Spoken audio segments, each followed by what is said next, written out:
Welcome to the Leafy Podcast, helping real estate investors and entrepreneurs grow.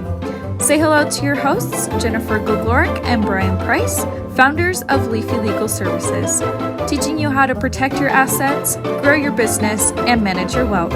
Let's start the show. Hi, everyone. Welcome to Leafy Podcast. I'm Tammy, your podcast manager. Thank you so much for joining us today.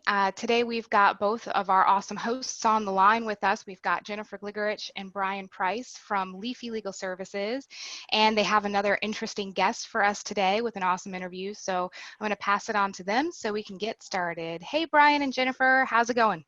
Hey, Good. great. It's hot here today. I was just griping about how hot it was, but now it's going to get even hotter because we've got this really amazing guest. So the person that we're talking to today has been a professional in real estate for more than 20 years in real estate and development. In fact, they've developed over $750 million worth of real estate.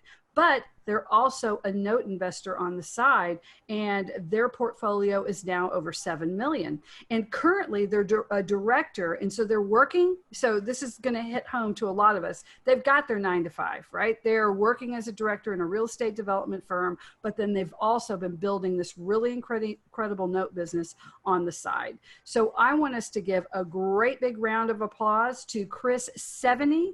And Chris, welcome to the show. And it's with 7, like the number 7, investments.com. Chris Seveney. Welcome to the show, Chris. Thank you. Thank you for having me on. I'm excited to be on today and share a little bit of our story and let people know what we do. Awesome. Yeah. Welcome, Chris. So yeah, why don't we get straight into it? It's like with note investing, what is it and how'd you get started? Yeah. So most people don't even know this exists. That's the unique thing. And I was in real estate for over close to 20 years and I didn't know it existed. And in a nutshell, what it is you're buying loans from the bank. So many of us own a home and many of us have mortgages on a home.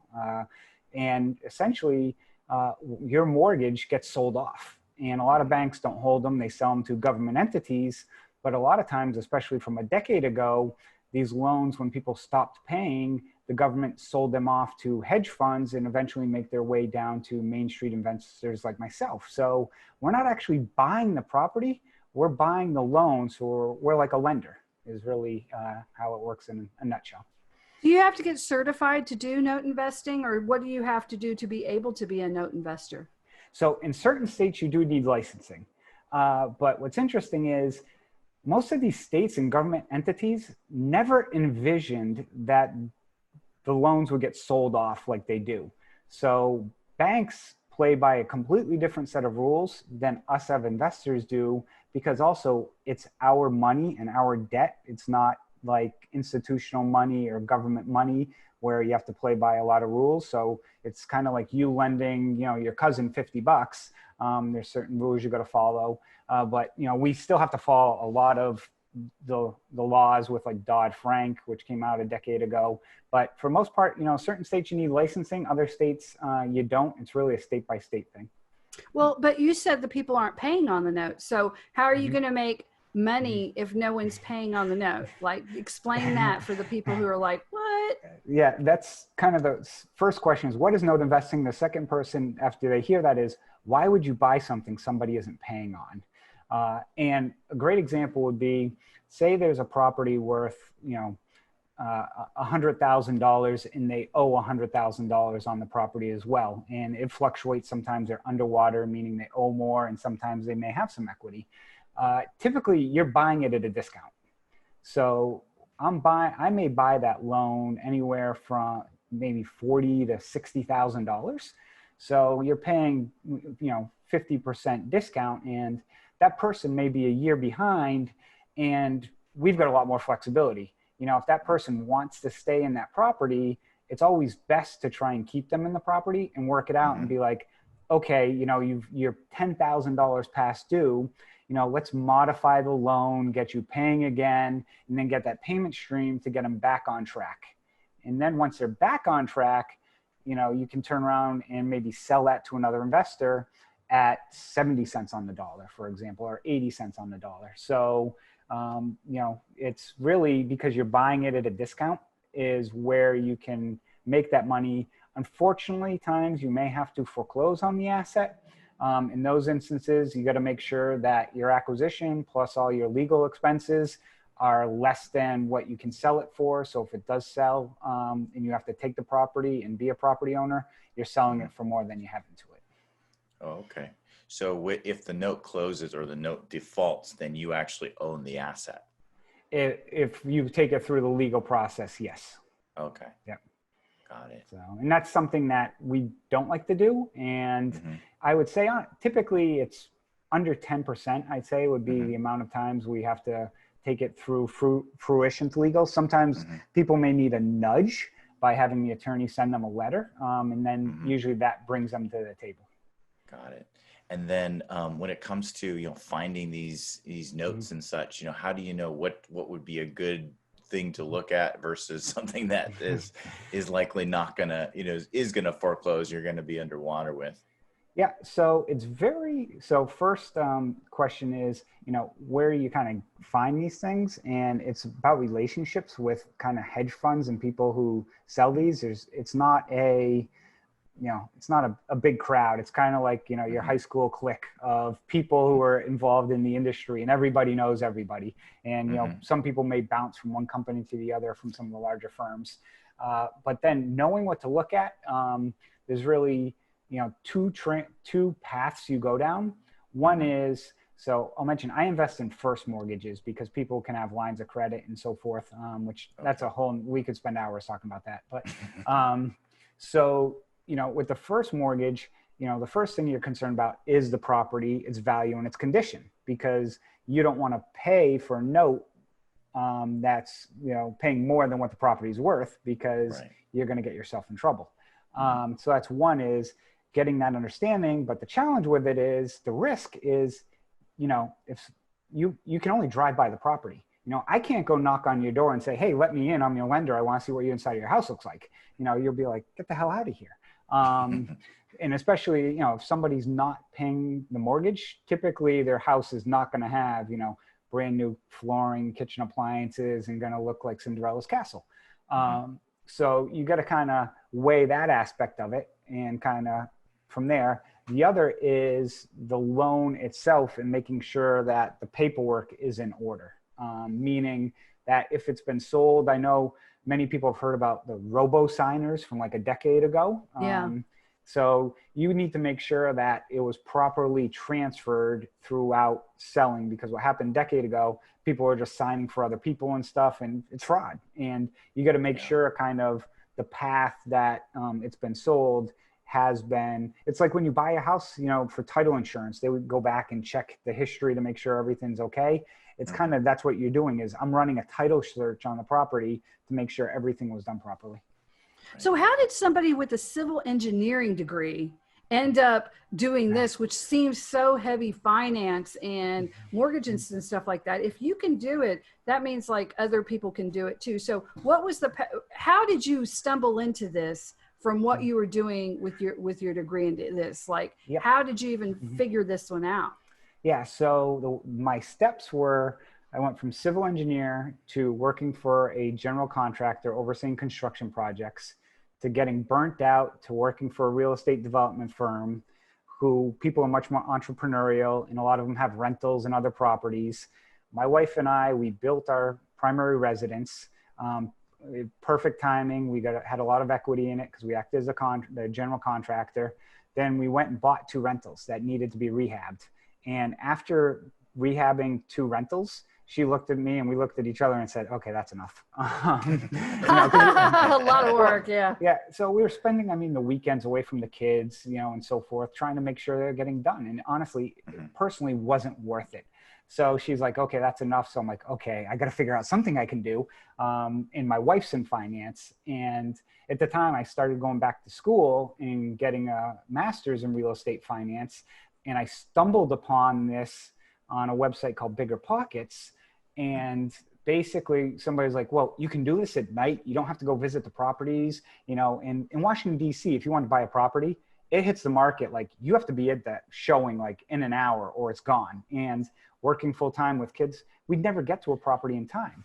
With this type of investing, I can, I get a list, and then they give you like a week to put in indicative bids, which are really just, throwing it at the dartboard. If everything pans out, what you pay, then you spend the time to send somebody to go look at it, like a realtor. You order a title report. So I visited, of probably 300 notes I've owned, plus or minus, I think I visited one asset actually is what I've personally driven by out of 300. Wow. So, and most of them are in the Midwest. So, I don't, travel to the, Midwest for the most part. So, there's one in Maryland that I've gone by. So give you an idea, it can be done anywhere at any time. And my wife goes to bed at 9:30, 10. I'll be up from 10 o'clock to 11:30, kind of doing my thing in first thing in the morning. So that's how I juggle everything. Yeah, that's cool. Yeah. That's interesting because it allows you to kind of expand a lot easier without having to be just you. Yeah, no, it does. And you're not, when you're the lender too, somebody's toilet breaks, they're not calling the property manager or calling you. If you own your house, your toilet breaks, you don't call your mortgage company, you call someone else to fix it. So it's kind of from that sense, you want to make sure property's in good condition, but you don't have to deal with, as we say in the business, tenants, toilets, or termites as landlords do. Right. Absolutely. And then, what are some of the pitfalls in looking at, notes and even, people that provide these notes and such, obviously they're keeping the best ones for themselves. So how do you find the kind of the diamond in the rough that you're looking for? Yeah. So typically, they're usually lower valued assets. And the reason why is when you think about managing these, a $500,000 mortgage takes the same amount of work as a $50,000 mortgage. But, your risk is much higher on a $500,000 mortgage.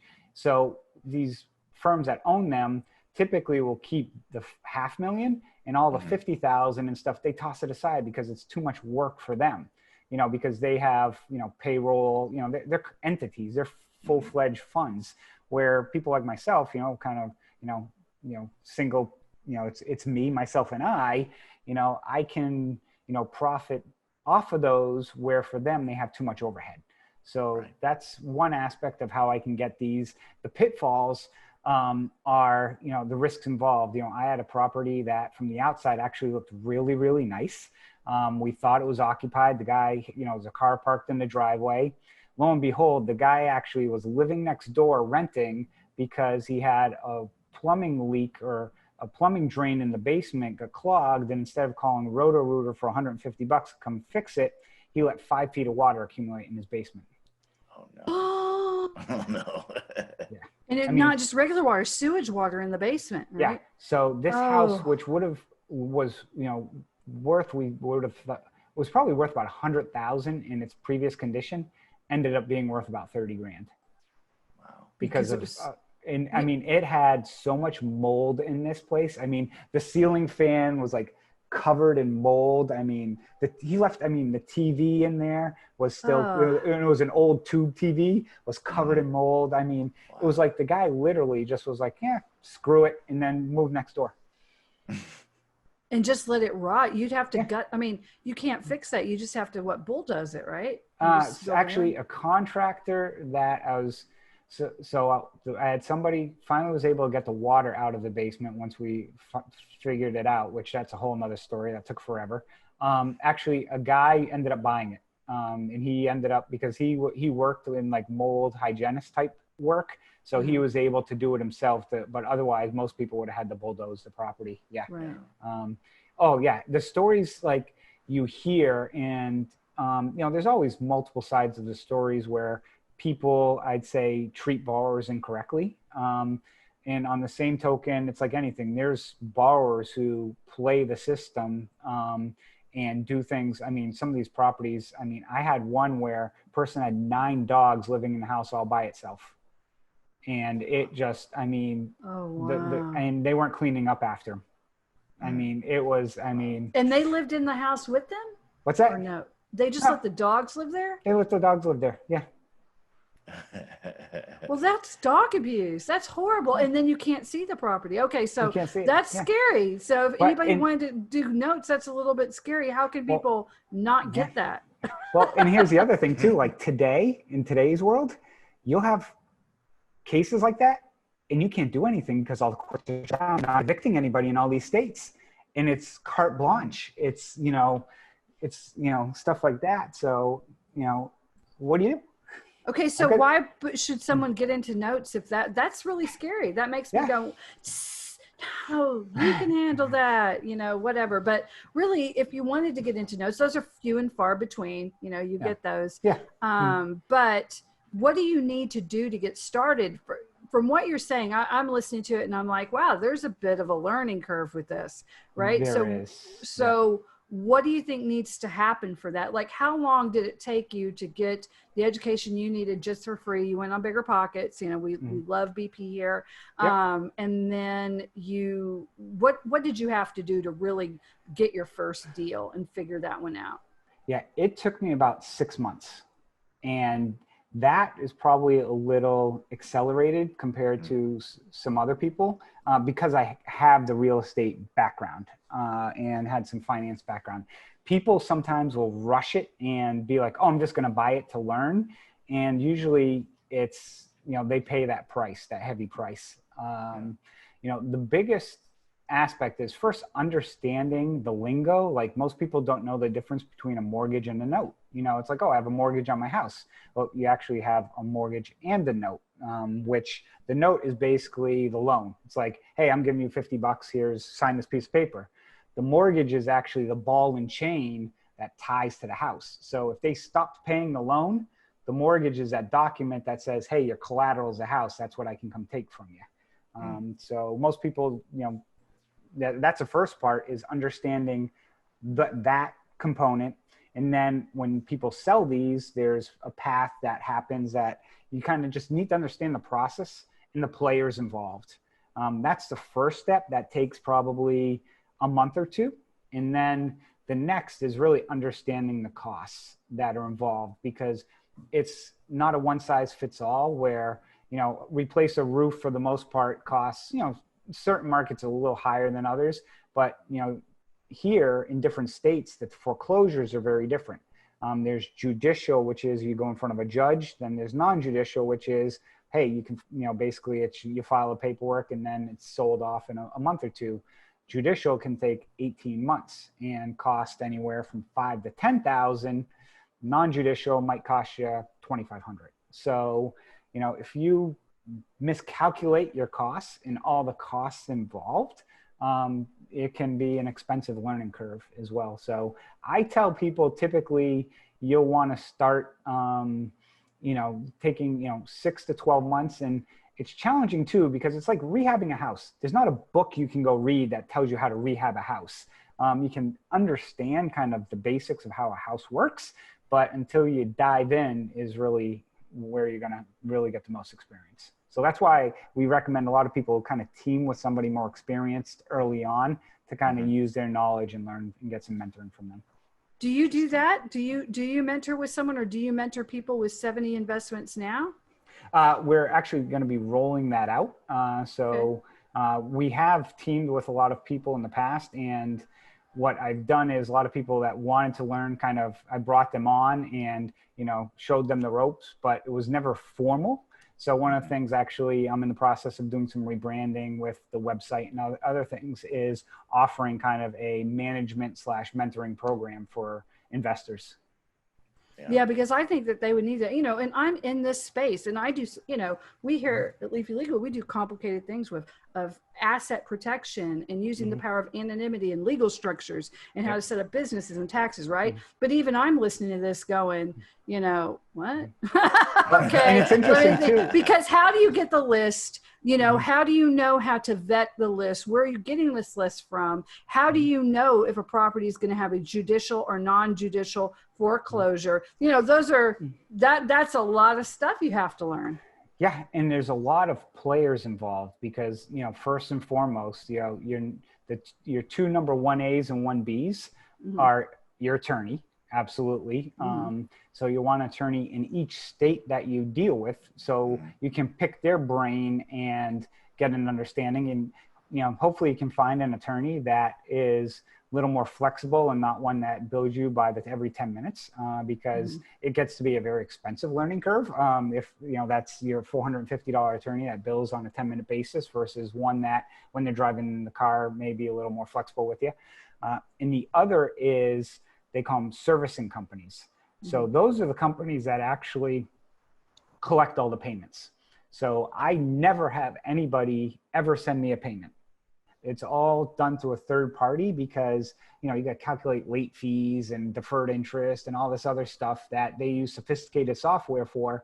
That's not something you want to do, because if you screw it up and you get sued, then you're going to pay a very, very heavy penalty. And also it's something, again, you need to be licensed at and trained professional that does that. And it's a lot of work, and it's not something somebody should be taking on their own. So if someone is interested in this, but they want to avoid some pitfalls, so we know you have to get educating first, so that's a big one. But what are some of the other biggest mistakes you've seen people make that they probably need to avoid? Not do? Yeah, one is buying a note on a vacant property. I had somebody call me the other day, hey, I want to buy this, and their last time they paid was 2010, and the property's vacant. I'm like, what do you think a property that's been sitting around vacant for 10 years looks like? From that perspective, I don't care what they tell you it looks like. The place is probably going to, you might as well take a bulldozer, or, you're going to own that property. And most of us who are in this business have no interest in owning the property, because that's why we got out of being a tenant, or a landlord, is we'd rather just be the lender. So that's one, is, making sure, you put eyes on the property when you go to buy it. That's absolutely, something you want to do. But if it's vacant, typically now I just walk away from the vacant properties, because you just end up owning them. And it's so much headache trying to find a realtor that deals with these types of properties, because there's no money in it for them. When they're making 3% on, a vacant property that's probably going to sell for 30, 40 grand. I mean, it's not worth $1,000 to them. And, they'd rather go, especially in today's markets. And I mean, real estate's still selling right now. They'd rather go sell the $150,000 houses that are updated and they can put on their website. They don't want some boarded up, run down property that's, been sitting there for 10 years. Oh yeah. Not with new mortgages or having mortgage rates that are rock bottom. I mean, even now we were talking about refinancing, and I was talking to a mortgage professional, and they said, I won't even feel comfortable as a professional to even offer that product, because and I said, so what you're saying is it'd actually be easier for some people to get a new house rather than refinance the house they're in? She said, yeah, you'd actually make more money doing that. I was like, that is interesting. She goes, well, it's crazy times we live in, and it'll change again, but that's what we're dealing with right now. So yeah. No, it is crazy that, because we fortunately have a credit union that let us refi, because most of the other places won't refi. Like, oh, you go buy new, we'll finance that all day long, but we don't want to deal with the refis. So, and I think Wells Fargo just came out and mentioned something that if you have a jumbo loan, you have to have $1 million net worth to refi. Yeah. Yeah. it's like crazy, crazy. So what's your advice for someone who wants to enter this and start this? Yeah. So 3 things typically I tell people is network. That's 3 right there.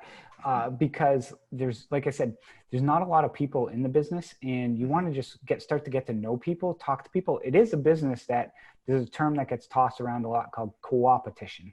And because most of us are smaller investors that, people might buy 10, 20, 100 a year in a $30 trillion industry, and, millions and millions of loans, it's not real difficult to have inventory for people to buy. So typically it's never me versus you on an asset. If I go after an asset someone else's and they get it, okay, great, they got it, I'll go on to the next one. So we use the term co-opetition because most people like to help each other in the business, because we're all basically people working 9 to 5 or just getting going in this and all trying to make a better life for each other and for our families or whatever it may be. So there's never any negative connotations, kind of like some fix and flippers are always like, after each other, competing for properties. Oh yeah, you watch HGTV and they even have a competition between flippers, and they are just vicious beasts behind each other's backs on that. Yeah. So it's a little opposite in this business where people are there to help, and I recommend network and find somebody that you can talk to, and just don't talk to one person, talk to several people just to learn their styles, because I may be good at one thing and somebody else might be very good at something else. So you can kind of take bits and pieces from people to learn, and be patient. It's not a business, no matter what these training gurus tell you in every real estate venture you want to do, whether you're wholesaling, you're going to make $1 million your first month, you're flipping, you're going to make $1 million your first month, or notes, you're not going to make $1 million your first month. It's a long-term game. I've been in it 4 years. The first 2 years, I really didn't make any money because I was just taking it and reinvesting it in myself and in the business. But now I've gotten to a point where, we've got some nice cash flow for the next, 10, 20 years coming in the door that from loans that people are paying on. So that's kind of, the advice, like typical real estate, take it slow, walk before you can run. Yeah. So it sounds like this kind of a investment is something that, someone can do on a part-time basis, even they're just getting started, that can actually scale. Because I know a lot of times, especially becoming like a flipper or something like that, it becomes like a full-time job pretty much from day one. So is that a fair assessment? It is. And, the other component to it as well is you don't need to have hundreds of thousands of dollars to get into this.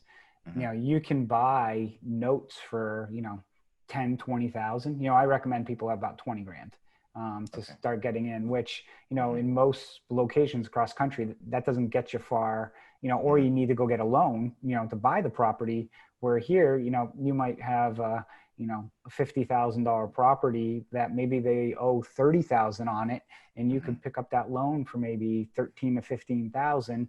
And then you want to keep money, of course, for legal or any, some expenses, usually around 5,000 to 7,000 per loan. So, it's something that it can be a lower barrier to entry. And one place you'll see a lot of investors that come into this space are those who use their own self-directed IRAs. Because they will invest in the notes because they can be passive and get the cash flow stream. Also, they're not buying a property, they're buying, a note where they can get in for a lower, like I said, lower cost of entry. Yeah, we have really good products that we use that are ours for SDIRAs and solo 401ks, and that is very popular for our note investors, and it's a smart tax strategy as well for that. And so in addition to working all the time and then having a business at night that you do in the middle of the night and all this, you also have a podcast too. Is it the Good Deeds Note Investing podcast, correct? Correct. Yes. Okay. So you have that. Okay. So if for people who are just coming in on the tail end, you can of course listen to this on recordings. We've been talking to Chris Seveney, and that's Seveney. How to find him though is very easy. It is going to be 7, the number 7, E, like 7E, like his last name, investments.com. Anyway, we're getting to about the end of the show. Brian, did you have anything else you wanted to ask Chris before we have to look at? About if we were to start, and you mentioned a number of times certain states have different laws and stuff. Are there certain states that you avoid or certain states that you try to go for when you're looking at these notes? Good question. Yes, and yes. Typically the Northeast, New York, New Jersey, those states are very difficult because a few things. One is their taxes are insanely high. Okay. And what you got to remember, if you're going to take a property back and may possibly have to foreclose on it, when you get it back, you're going to have to keep paying those taxes during that time. So that's one, but also the legal process in those states can take years. In Georgia, for example, I had a loan where we filed for foreclosure on November 30th and the foreclosure sale was February 1st. They do it on like the first Tuesday of the following, like 2 following months or something like that. It is like you blink and it's over. It's like, LASIK, if you ever had LASIK surgery, which I had a few months ago, but, those states they're just very, difficult. They're very borrower friendly. So typically the states I like to tell people to start in are kind of towards the Southeast, Tennessee, Missouri, Mississippi. Those are non-judicial. So, the foreclosure can be faster. Plus the property prices are, they're not astronomical in most of those areas. A 3-bedroom, 2-bath house could be anywhere from, 50 to 250,000.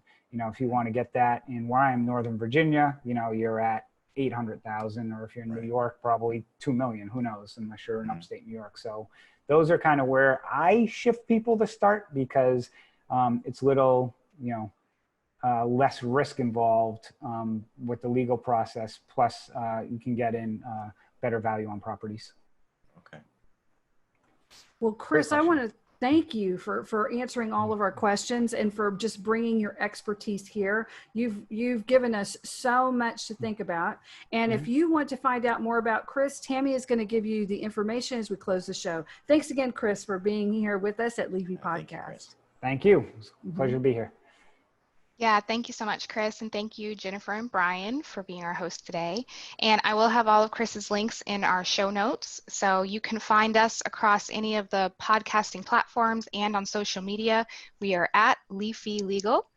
And if you do have any questions that you would like me to pass on to Chris, or if you have any comments about the show, please email me. That's Tammy, Tammy, at leafylegalservices.com, and I will get right back to you. We'd also love it if you would rate and comment us on iTunes, Stitcher, Spotify, any of those platforms. We are right there for you, and we'd love to hear from you. So thank you again so much for listening, and we'll see you next time. Have a great day. Bye-bye. Thank you. Thanks.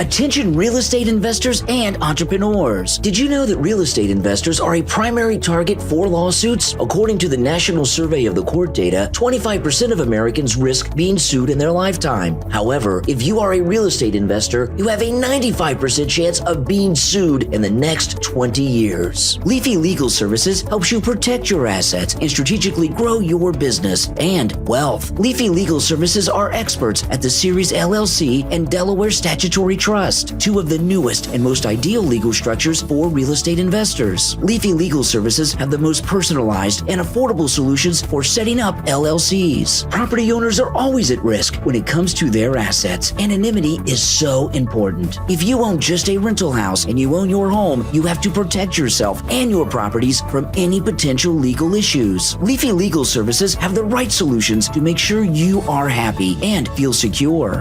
They offer cost-effective documentation that suits their clients' needs. For a free consultation and ebook, visit leafylegalservices.com. They are waiting to hear from you. leafylegalservices.com.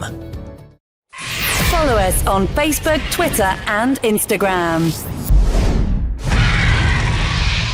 Don't wait. Take action now. leafylegalservices.com. Protect your assets, grow your business, and manage your wealth.